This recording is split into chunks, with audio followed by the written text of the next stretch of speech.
Selamat siang, salam sejahtera untuk kita semua.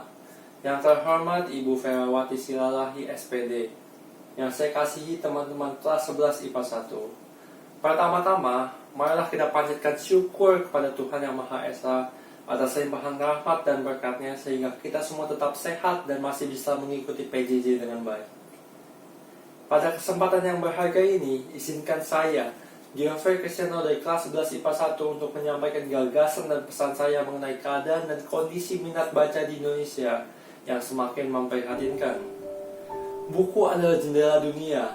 Bukankah itu adalah slogan yang sering kita dengar saat kita masih kecil? Slogan itu menunjukkan kekuatan dari membaca. Namun nyatanya, hanya sedikit orang yang menganggap serius slogan tersebut. Minat baca di Indonesia masih sangat rendah. Padahal kita sedang memasuki era globalisasi di mana wawasan yang luas merupakan kunci untuk bertahan.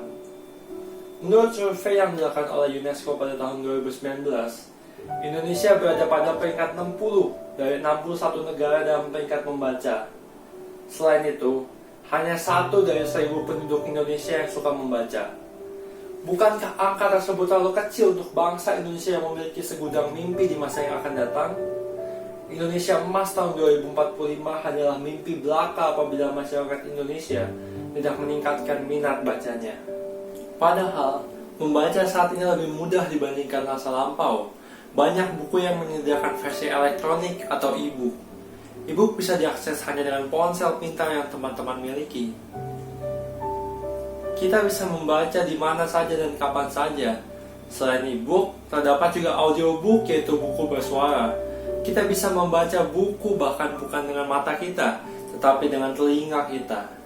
Jadi, kita bisa saja membaca saat kita melakukan aktivitas lain yang tentunya lebih efisien. Sudah banyak buku berbobot yang berbahasa Indonesia, jadi tidak ada alasan untuk tidak membaca karena tidak bisa berbahasa asing. Teman-teman seperjuangan, kita sudah diberi kemudahan seperti itu. Lalu mengapa minat baca masyarakat Indonesia masih saja rendah? Hal tersebut karena kurangnya informasi mengenai manfaat yang bisa diperoleh dengan membaca dan tidak adanya fasilitas perpustakaan di pedesaan. Jikalau ada, aksesnya pun masih sulit. Banyak orang yang ingin membaca tetapi terhenti karena akses yang sulit tersebut. Tak kenal maka tak sayang. Itulah yang dialami masyarakat pedesaan yang belum pernah membaca buku yang menarik. Lantas, bagaimanakah mereka cinta dengan membaca? Keterbatasan ekonomi untuk membeli buku pun menjadi dinding pembatas yang menghalangi mereka untuk cinta dengan membaca. Ada 164.000 perpustakaan di Indonesia. Bukan jumlah yang kecil. Sayangnya, perpustakaan tersebut terpusat di kota-kota besar, bukan di daerah terpencil yang lebih membutuhkan. Pemerintah harus bisa membangun lebih banyak perpustakaan baru di pedesaan dan di kota-kota kecil. Teman-teman yang saya cintai, rendahnya minat baca di Indonesia akan berpengaruh langsung terhadap kualitas SDM Indonesia. Membaca dapat membuat seseorang memiliki beragam perspektif, serta memiliki kemampuan penyelesaian masalah yang baik. Membaca juga bisa menambah kosakata yang kita miliki dan berbagai wawasan tentang dunia ini. Bayangkan saja teman-teman berbincang dengan rekan bisnis teman-teman. Jika kosakata yang teman-teman miliki tidak beragam, komunikasi pun akan menjadi monoton. Peluang emas yang telah dibangun sejak lama harus kandas karena satu hal, yaitu kurangnya membaca. SDM yang tidak berkualitas tidak akan bisa membangun bangsa. Indonesia butuh orang-orang yang banyak membaca serta terbuka terhadap perubahan. Teman-teman yang berbahagia, di dunia yang serba modern ini, pergerakan informasi akan sangat cepat. Banyak berita hoax terus muncul setiap harinya.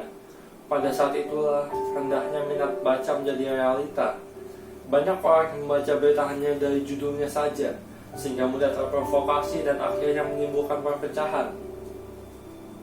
Banyak manfaat yang bisa kita ambil dari membaca buku, jurnal, literatur maupun blog.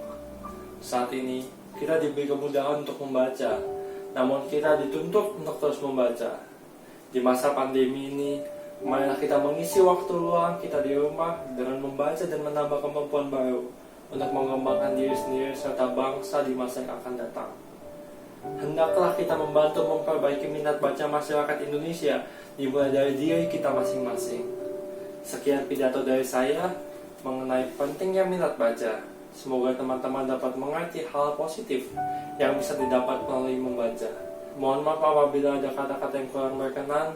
Terima kasih telah memperhatikan. Tuhan memberkati.